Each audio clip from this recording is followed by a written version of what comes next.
I wanted to just share with you this dream that I had because it's very pertinent to what is taking place at the moment with regard to money and gold.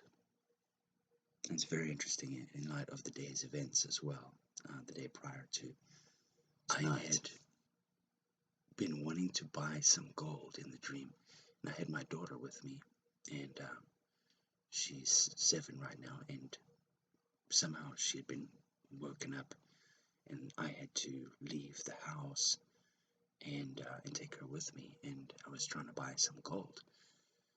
And at one point I had given, it was sort of like this black market deal or something. I don't even know. It seemed fine to me in the beginning,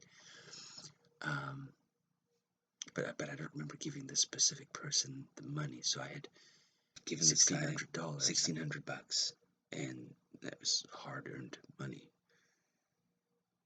And I was walking around after that, and I had to come back to this warehouse or something, and he was going to give it to me. It was late.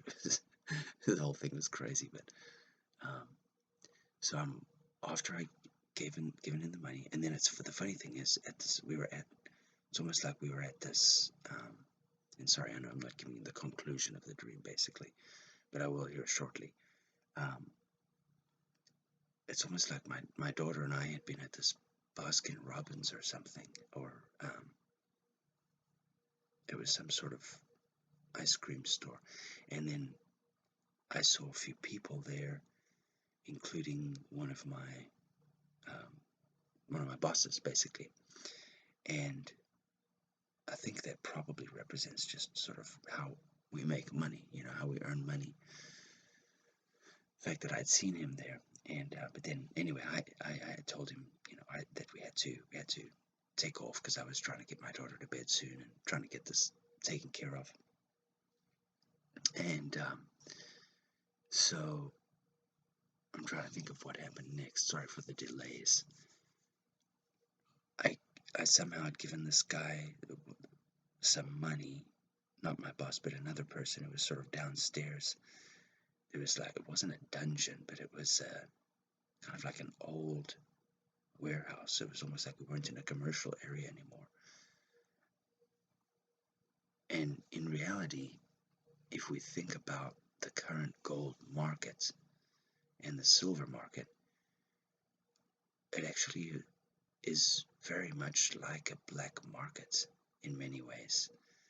And the reason I say that is because it's all conspired. It's all built on completely faulty foundation, which is why they can price it, why they have the London gold fix. I mean, doesn't that sound funny? But it's official. It's called the London gold fix. And there's a silver fix as well. I think that's in London. So they fix the price, and it's not what it actually should be. And one important factor in this whole thing is basically, let me just give you the end of the dream. So I come back later after going through sort of a weird, it was like this strange battle, trying to just get back to where I could pick up the gold.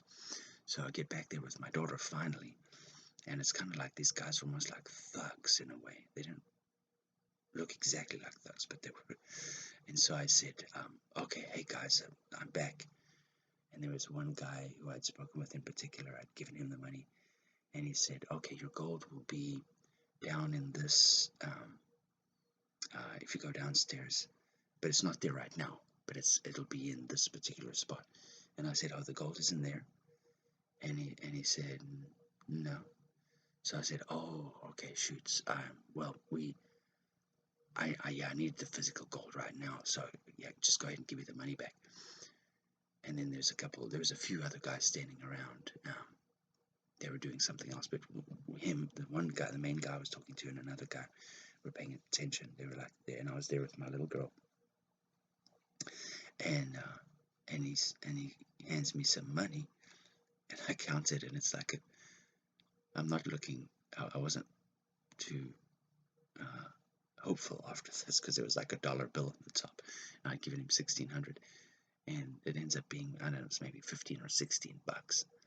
And I said, I can't remember exactly what I said in the dream, but I basically said, "Oh, this isn't enough."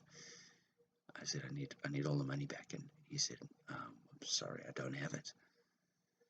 So I looked at him, and I knew there was nothing that I could do in that situation. That wasn't going to be way worse for my daughter and I than just calling it good and getting out of there and figuring out what I needed to do after that.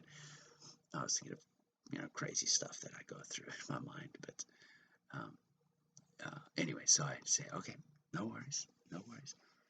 Uh, we'll get it taken care of, or something like that. And this other guy were kind of looking at me like with the smirks on their faces or something. And so I ended up. But the next thing, I must have gone down into the bottom floor of this place and there was just like nothing down there. Um, really strange. And so I that was and so then I have the terrible feeling in the dream. I'm like, oh my gosh, it seems so real too. I was like, that hard-earned money was just gone. I was like, how stupid! What did I just do? Because I couldn't remember how I had originally, why I had given these guys the money. Um, and and then the best thing happened ever is that I woke up and I realized, oh my gosh, it was just a dream. Um, yeah, it was really funny. But the best feeling in the world to wake up after the worst feeling in the world of realizing I'd just been completely robbed. But the more that I thought about it, the more I realized how uh, of an accurate representation of reality that is. Because earlier in the day, so we're staying with, like I said, we're staying with family, and they're amazing. Um, they're a little old, I should say. They're in their early 60s, and they, the gentleman and I, we'll just call him Bob for now. Bob and Sue, how about that? Although those aren't their real names, but anyway, so we had driven over to visit them a couple days ago. We've been staying here, and I've been trying to convince them to put a little bit of their money into gold and silver, and they have a little bit. Sue has, but Bob, they tend to keep things separate. Uh, Bob has been sort of resistant and is such a hard worker, and of course not that far from retiring, and not open to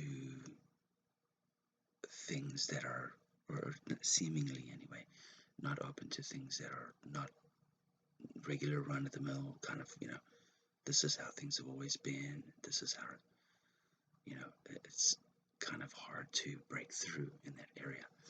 And we had been talking earlier in the day about, and he was telling me how his dad had bought a home in not far from Disneyland for about, I think it was 21,000 in 1979. And how much it's worth now? He said it's probably worth about 500,000. He thinks, which is not a huge amount in today's housing market in a lot of areas, especially California, but still, just interesting. And here's another part of this story: we had taken he and I had taken my two little ones to an arcade earlier, and we spent $20 in no time. Like literally, it's $1 for this game where you pull a lever, and a number. You pull a lever, and this big wheel rolls, and a number comes, and you get X amount of tickets.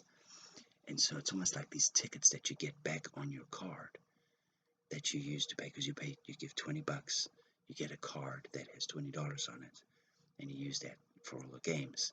And then each game, or most of the games, you can win a certain amount of tickets. And those, in another another arcade where we live, the machines spit out physical tickets.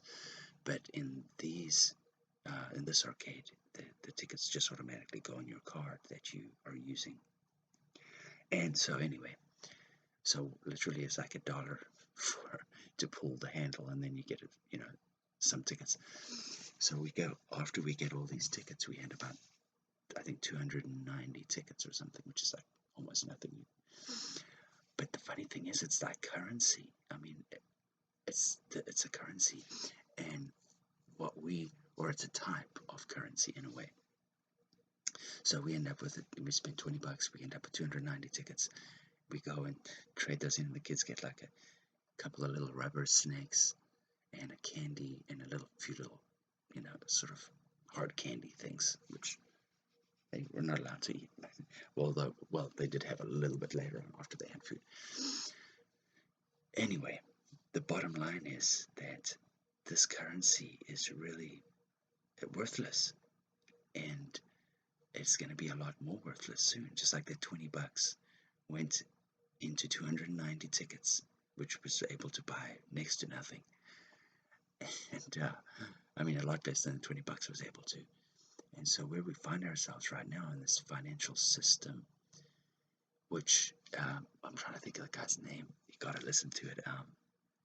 Is a sheikh. He's an Islamic guy, but he is so freaking awesome. And you can just tell that he's not a radical Islamic person who would, blow someone up or kill someone for not converting.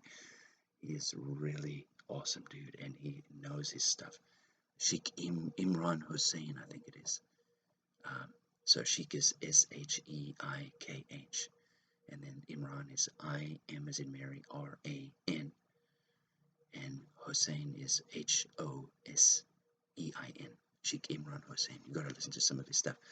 Don't become a Muslim, because I don't believe. Well, I don't think you should anyway. But I don't believe in their religion. I think Muhammad was very misled.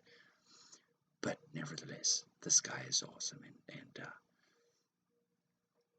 he talks about how this financial system is the beast's financial system. It's pretty crazy, actually. Some of the stuff he says is very close with Christianity and Judaism. So he talks about the three Abrahamic religions, but the way he ties it in is really interesting, like pretty cool. Nevertheless, this system is the beast's system. This fiat system, I mean, it was built on the back of, in many ways, of slavery, different types of slavery, deception, and the whole thing is about to collapse. I mean, it's insane. So many people who are incredibly smart are themselves blown away. Like one guy, Paul Craig Roberts. Listen to him too, because his insight is phenomenal. Paul Craig Roberts, Dr. Paul Craig Roberts. Many people are very surprised how long the cabal, the international banking cabal, and their various cronies in governments, various places, have been able to keep the system together. It's February 20th, 2017. I am somewhat blown away that nothing has collapsed. Well, it actually has collapsed, but we don't. I mean, what I'm talking about with the collapse is when it's like undeniable by even the average person. Because right now, many people are in a state of complete denial. I mean, there's a lot of people who aren't, and who are feeling the pain of this beast system and wondering, like, what the heck is going on. Even though I know in America we're ridiculously blessed. I mean, the things that we can buy, like organic cucumber for $1.29, or sometimes on sale 99 cents. That's what I can get it for anyway. Fred Meyer. Wine from Peru or Italy. I know with this cheaper wine, but still it's not like $2 chuck, if you will. So you can get decent wine bottles for between. I mean, we go to this one sort of outlet place, $5 for a bottle of wine from Argentina or even Italy, and for not too bad of a bottle, maybe 10. And I know that's cheap wine, but compared to probably what some of you might drink, but just saying the things that we can buy right now and the prices that we can get them at for our paper dollars are actually pretty ridiculous, even though it has gone up a lot in the last decade, like grocery bills and etc. But we haven't even scratched the surface of what everything really should cost in our dollars anyway, from on an international level. But the main thing to remember is that um, on the COMEX, the gold and the silver, if we're buying ETFs or like GLD, I think is the gold one, and SLV, the silver one, there's a lot of people who've done research, and basically there's many claims on each ounce of gold. It's just like that dark warehouse that I went to where the guys, the thugs were like, no, sorry, we don't have the gold. And that's how a lot, I think that's what's happened in the United States, actually. They may be getting more gold now because they, see the writing on the wall. They may be just trying to actually get enough to base a new currency on, or to have some sort of um, skin in the game, to be able to have some sort of skin in the game when the whole, when everything collapses, like, I mean, on a worldwide scale, as all fiat currencies will have to very soon. And it's possible that they might be able to pull something off behind the scenes and have it not be sort of a day of complete, insanity in ensuing months. I kind of doubt they're going to be able to do it without that.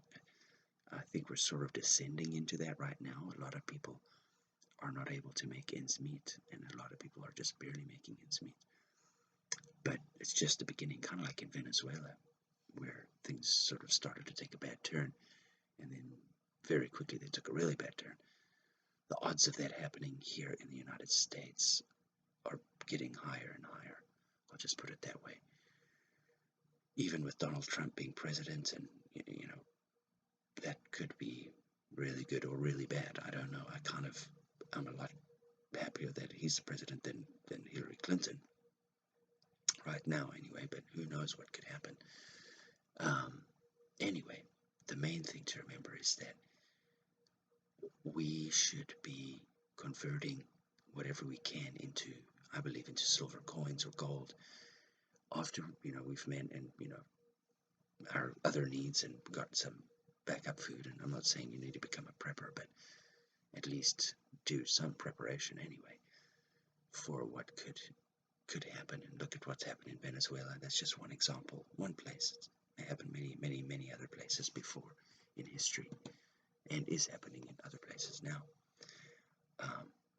A couple of other things that had happened in some dreams that I was having tonight. I was dreaming about different factions that seem to be at war. I mean, it all ties in at the root with Jerusalem. It's very interesting. But suffice it to say, I would highly recommend getting paper dollars into physical gold and silver, and consult with whoever you need to: lawyers, health practitioners, pastors, sheiks, financial advisors, whatever you think you need to do. But I mean, it sort of makes sense if you think about the reality, and if you understand what's going on geopolitically and socioeconomically, to have tangible assets that will mean something in a new system. You know what I mean? I mean, even old things that are rare, handmade things that are rare, will be worth some money. I would imagine, unless things are really bad and we're literally living Mad Max situation, then even gold, who knows, gold and silver may not even be worth worth anything. If it's a can of beans could be worth more if it got really bad. But if that's the case, then sort of like we're all in it just trying to survive, and it won't matter kind of what we did, really. But anyway, in any collapse, that's not going to be like 100, like insanely catastrophic. I think gold and silver will be a very good way to go, especially silver right now, because it's ratio to gold. I think it's like 70, almost 70 to 1 price-wise, with silver being around 18-ish at the moment. Gold, I think, is maybe 12.80. I can't remember the exact price the last few days, but it's in the vicinity of 70 to 1, which historically is completely out of whack. Most experts agree, as far as I've been able to tell, that 10 to 15 to 1 is where it should be price-wise. And many are even talking about it becoming a lot more on par because of the demand for silver for various uses. And anyway, so that's it. That was my dream, and that's my 2 cents. Thank you so much. Bye.